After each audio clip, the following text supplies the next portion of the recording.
नमस्कार दोस्तों, मैं हूं मनोज कुमार। आप सभी को हमारे चैनल में फिर से एक बार स्वागत है। तो चलिए दोस्तों, मैं उम्मीद करता हूं कि आप लोग बहुत ही अच्छे होंगे। इसी उम्मीद के साथ फिर से आज एक नए टॉपिक की ओर चर्चा करते हैं। आज का जो हमारा विषय रहेगा VFC। VFC means vibrating feeder controller.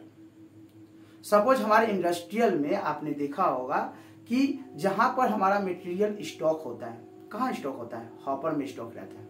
Hopper में मटेरियल स्टॉक रहता है तो उस हॉपर से हमें डिस्चार्ज करना है। तो डिस्चार्ज करना है दोस्तों, तो नॉर्मली जो वेट मटेरियल है वो बहुत ही वेट भारी मात्रा में रहता है, और हॉपर के एंड में जहां पर ग्राउंड लेवल में हॉपर में जो मटेरियल रहता है वो हम वहां से यदि इजिली निकालना चाहें तो निकल नहीं पाएगा, डिस्चार्ज नहीं हो पाएगा।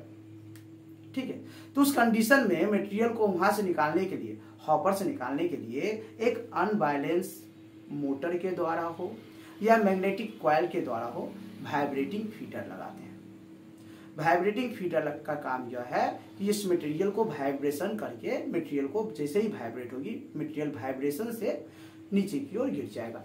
कन्वेयर बेल्ट में हो या कहीं पर हमको जरूरी है, जिस स्थान पर हमको मटेरियल चाहिए उस स्थान पर हमको लेना है, वहां से डिस्चार्ज होकर गिर जाएगा। ये तो रही इसका यूज हम किस लिए करते हैं। आइए हम जानते हैं इसके फॉल्ट फाइंडिंग के बारे में। आज जो हम फॉल्ट फाइंडिंग का डिस्कशन करेंगे, VFC दो टाइप के होते हैं। मैंने पिछले क्लासेस में आपको VFC के बारे में ब्लॉक डायग्राम, VFC कितने टाइप के होते हैं उसके बारे में बताया था। आज हमारा जो टॉपिक है फॉल्ट फाइंडिंग के ऊपर टॉपिक है। सपोज जो मैग्नेटिक कॉइल, आज हम जो फॉल्ट फाइंडिंग आपको बताएंगे, मैग्नेटिक कॉइल के द्वारा जो VFC हम यूज करते हैं, वाइब्रेटिंग फीडर कंट्रोल करते हैं, मैग्नेटिक फोर्स जनरेट कर उसके बारे में आज हम डिस्कशन करेंगे। जो मैग्नेटिक द्वारा चलती है वाइब्रेटिंग फीडर, जो मैग्नेटिक द्वारा चलती है, सपोज आपके फील्ड में लगा हुआ है, आप जिस जगह पर काम करते हैं वहां पर लगा हुआ है, अचानक आपके पास कंप्लेन आता है कि ये दोस्तों कि हमारा ये वाइब्रेटिंग फीडर है, स्पीड नहीं हो रही है, बहुत स्लो चल रही है। स्पीड, फुल स्पीड करने के बाद भी हमारा वाइब्रेटिंग फीडर द्वारा, कंट्रोलर द्वारा स्पीड को फुल करने के बाद भी इसका स्पीड इंक्रीज नहीं हो रहा है। तो इस कंडीशन में क्या प्रॉब्लम हो सकता है, हम क्या चेक करेंगे ताकि हमें फॉल्ट फाइंडिंग हो, हम इसको सॉर्ट आउट कर सकें। तो मैं स्टेप बाय स्टेप सिस्टमेटिक, जैसे मैंने पिछले क्लासेस में आपको बहुत सारे फॉल्ट के बारे में सिस्टमेटिक स्टेप बाय स्टेप आपको बताया था, इसके बारे में भी बताऊंगा। सबसे पहले तो यह आपको जानना है दोस्तों कि हमारा वाइब्रेटिंग फीडर से जो आउटपुट वोल्टेज हमें प्राप्त हो रही है वो आउटपुट वोल्टेज फुल स्पीड कर जितना मैंने इसको सेट किया हूं, फुल स्पीड मान के चलिए। नॉर्मली मैग्नेटिक फील्ड का जो कॉइल वोल्टेज होता है वो कितना होता है? 415 वोल्ट AC।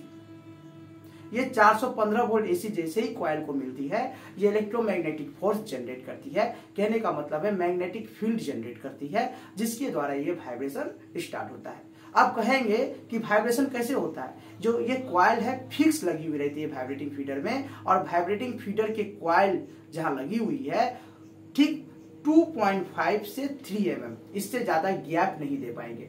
जो वाइब्रेटिंग फीडर का कॉइल है, और गैप किसके द्वारा? 2.5 से 3 mm के गैप के अंदर में, बाजू में, ठीक कॉइल के ठीक बाजू में गैप देकर लेमिनेशन कोर लगाया जाता है। लेमिनेशन कोर लगाया जाता है जो आयरन पाथ का होता है।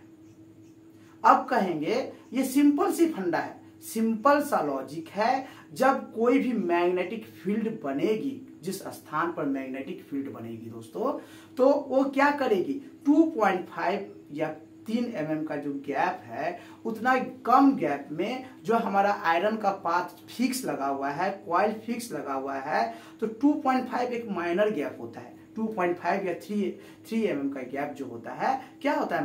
माइनर गैप होता है। मैग्नेटिक फील्ड जब बनेगा तो 2.5 या 3 mm के बीच में बनेगा, वो रोटेशन करेगी, है ना।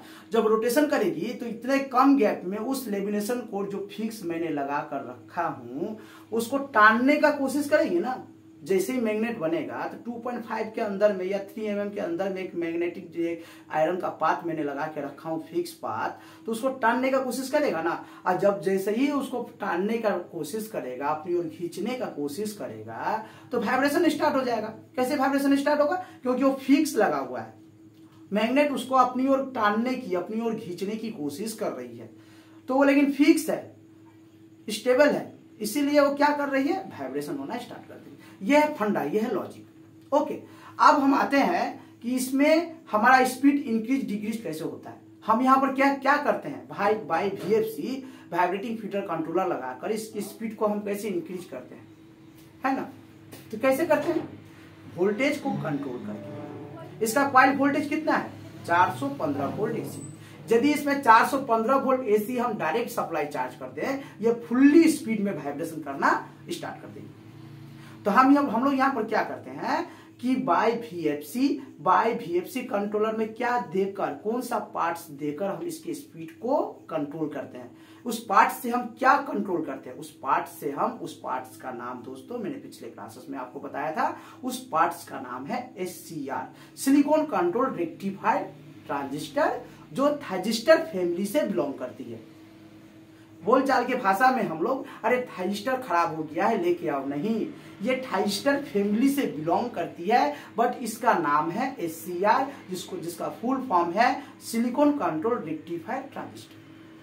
यहां से हम क्या करते हैं, कॉइल का जो 2 लूप है जहां पर हम 415 वोल्ट AC सप्लाई चार्ज करते हैं, 1 फेज सप्लाई तो डायरेक्ट सप्लाई चार्ज कर देते हैं, बचा 1 फेज सप्लाई बाय SCR होकर कंट्रोल करके हम प्रोवाइड करते हैं। 220 वोल्ट मैंने सिंगल फेज तो हम सप्लाई मैंने डायरेक्ट सप्लाई चार्ज कर दिया कॉइल में, बचा 1 फेज को बाय SCR से होते हुए लाए। अब कैसे लाए, कैसे कंट्रोल होता है, SCR का 3 लूप होता है ना, एनोड, कैथोड, गेट पे हम फायरिंग कमांड देते हैं बाय माइक्रो प्रोसेसर कार्ड उसमें रहता है, इलेक्ट्रॉनिक्स कार्ड रहता है, उस कार्ड से हम कंट्रोलिंग कर पोटेंशियोमीटर के द्वारा हम उसमें फायरिंग कमांड देते हैं। फायरिंग कमांड कहाँ देते हैं, गेट में। फायरिंग कमांड हम जितना ज्यादा देते हैं उतना ज्यादा हमारा गेट ओपन होता है, जो कैथोड से वोल्टेज को कंट्रोल करते हुए, वोल्टेज को इंक्रीज करते हुए कॉइल तक पहुंचता है। जब तक 220 सप्लाई रहती है हमारा वाइब्रेशन नहीं होता है, क्योंकि मैग्नेटिक बहुत ही वीक रहता है। वोल्टेज जैसे हम इंक्रीज करेंगे, मैग्नेटिक फील्ड मेरा भी इंक्रीज होगा। वोल्टेज के साथ साथ वोल्टेज बढ़ेगा तो मैग्नेटिक फोर्स भी बढ़ेगा, मैग्नेटिक फील्ड भी बढ़ेगा। ओके, तो मैग्नेटिक फील्ड जैसे ही बढ़ेगा, स्पीड अपना आस्ते आस्ते बढ़ना स्टार्ट हो जाएगा। यही फंडा है, ये लॉजिक है ना। आप मान के चलिए कि आपको यहाँ पर क्या चेक करना है, आप फंडा जान गए, फंडा आपको जब तक पता नहीं रहेगा, क्लियर नहीं रहेगा, तो आप फील्ड में काम नहीं कर पाएंगे। आपको पता होना चाहिए इसका आउटपुट वोल्टेज कितना है, इसका आउटपुट वोल्टेज कहाँ से कंट्रोल करते हैं, इसका आउटपुट वोल्टेज मैक्सिमम कितना रहेगा तो ये मैग्नेटिक फील्ड स्पीड में करेगी। तो इतना सब मैंने बता दिया, आपको समझ में आ गया। अब आप स्टेप बाय स्टेप इस लॉजिक से, इस फंडा से आप चेक करेंगे। कैसे चेक करेंगे, सबसे पहले तो पोटेंशियोमीटर जो VFC वाइब्रेटिंग कंट्रोलर में लगा हुआ है, आप उसको पूरा हाई स्पीड में रख दिए। हाई स्पीड में रख के देख लिए कि यहाँ पे मैंने जो हाई स्पीड में 315 वोल्ट या 340 वोल्ट या 395 वोल्ट मैंने सेट करके रखा था हाई स्पीड में वाइब्रेटिंग फीडर के लिए, वो आउटपुट वोल्टेज AC सप्लाई हमें प्राप्त हो रही है कि नहीं, उसको चेक करना है, एक नंबर। दूसरा नंबर, यदि ये वोल्टेज आपको प्राप्त हो रही है, उसके बाद भी मेरा वाइब्रेटिंग फीडर फुल्ली स्पीड में वाइब्रेशन नहीं कर रहा है, तो आप जाके जैसे मैंने जस्ट 2 सेकंड पहले बताया कि इसका गैप, लेमिनेशन कोर से कॉइल का गैप, मैक्सिमम गैप 2.5 से 3 mm के अंदर में रहना चाहिए। यदि गैप ज्यादा हो जाएगा तो मैग्नेटिक फील्ड वीक हो जाएगा, और मैग्नेटिक फील्ड जब वीक हो जाएगा दोस्तों, तो उसको टान नहीं ना पाएगी, खींच नहीं ना पाएगी। हम मान के चलिए मैग्नेट यहाँ रखे हैं, 4 कोस के दूर में एक लोहा रख दिए, तो थोड़ी ना मैग्नेट उतना पावर के लोहा को टान के लेके चला आए, नहीं ना। तो उसका गैप जितना चाहिए, जितना जरूरी है उतना ही रखना है। आप कोई बोलेगा अरे इसका 5 mm गैप रख दो जबरदस्ती, तो 5 mm में ये मैग्नेट फील्ड, एक छोटा सा कॉइल 415 वोल्ट का कॉइल हम लगा के रखे हैं, उसको मैग्नेटिक फील्ड जैसे सप्लाई चार्ज कर रहे हैं, मैग्नेटिक फील्ड जनरेट हो रहा है, और बोलेंगे 5 mm 6 mm का गैप रख के एक तो लोहा या पात रख दो तो लोहा को टान के लेके आ जाएगा, ये पॉसिबल नहीं है। उसका कैपेसिटी जितना है उस हिसाब से हमें गैप रखना है। तो वो गैप देखिए दोस्तों, कभी कभी क्या होता है कि मटेरियल चार्ज गिरने की वजह से वो गैप ब्लॉक हो जाता है। वो गैप ब्लॉक होगा तो क्या होगा, आपस में टच हो जाएगा, आपस में टच हो जाएगा तो वो भी मैग्नेट, ये वो मैग्नेट है, ये लोहा का पात है, गैप होके क्लोज कर दिया तो वो तो सट के रह गया ना, मैग्नेट हुआ, मैग्नेट कॉइल मैग्नेटिक फील्ड बना रही है, लेकिन वो गैप ब्लॉक हो गया है। गैप ब्लॉक हो गया है तो क्या होगा, वो मैग्नेट सट के रह जाएगा, वाइब्रेशन नहीं होगा, वाइब्रेशन नहीं ना होगा। तो उस गैप को मेंटेन करना है, वो गैप प्रॉपर्ली 2.5 से 3 mm गैप में उसको जाके आप फील्ड में जाकर देखिए वो गैप हमारा प्रॉपर्ली गैप है कि नहीं, उस गैप को क्लीन करना है। और यदि गैप 2.5 या 3 mm से मैक्सिमम है, 3.5 या 4 mm या 4 mm है, तब भी मैग्नेटिक फील्ड कमजोर हो जाएगा, वो वाइब्रेशन नहीं करा पाएगी। आप जो गैज होता है 2.5 का या जिसे गैज मेजरमेंट से मेजर करते हैं, उससे जाके आप चेक कीजिए कि 3 mm से मैक्सिमम गैप नहीं होना चाहिए। इस बात को माइंड को सेट कर लीजिए। ओके, ये हो गया 2 नंबर, इसको चेक करना है। 3 नंबर में हम क्या चेक करेंगे? 3 नंबर में हमको चेक करना है कि वोल्टेज तो मैंने हाई कर दिया, उसके बाद भी वोल्टेज जो हमें प्राप्त हो रही है वो वोल्टेज मल्टीमीटर में तो दिख रहा है कि 310 वोल्ट है, 315 वोल्ट है, लेकिन वोल्टेज जो SCR से हमें मिल रही है बाई गेट के द्वारा, वो वोल्टेज फॉल्स वोल्टेज तो नहीं है, मल्टीमीटर में शो कर रही है। अब जैसे ही हम कनेक्शन कर रहे हैं, चार्ज कर रहे हैं, तो वोल्टेज तो कहीं ड्रॉप नहीं हो जा रहा है।